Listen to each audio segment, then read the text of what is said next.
Couscous is one of my favorite sides to make at home. It's one of the good carbs, it's easy to make, and it's extremely versatile. You can add anything from spinach to toasted nuts to sun-dried tomato to olives in here and make 1,000,001 variations. Regardless though of how I'm going to finish it, what I'm going to add to make it a unique dish, I always start my preparation in the same way. And that is to measure out the amount of couscous you want. To feed 2 or 3 people, a cup is a good idea. And then you want to use just a little bit more stock than you have couscous. So I'll use a 1 1/4 cup of chicken stock or broth here to feed into this couscous. Now, I'm not a big fan of cooking couscous like a lot of recipes would tell you to do, and that is to cook it like rice. Dump this into the liquid and put on the lid and come back 5 minutes later and fluff it and you have couscous. I think it overcooks it. It needs much less than that and maintains its integrity a lot better if you just boil the stock separately. Pour it into your couscous and stir that for about 30 seconds or so.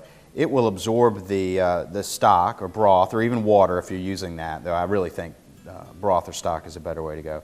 It will absorb that and it's done that quickly.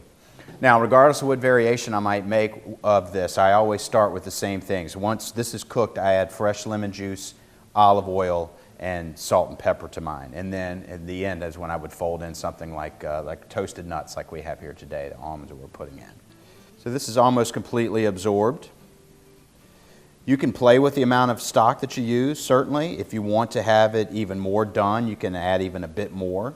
If you like a real firm couscous, then you might just want to go with a 1-to-1 ratio of couscous to liquid. Okay, that has pretty much been absorbed there. So I'm going to give it, for a cup of couscous, to my taste, I'd do roughly the juice of a half lemon, but you certainly, again, can add the amount that you like. A tablespoon or 2 of good quality extra virgin olive oil, good pinch or 2 of salt and pepper.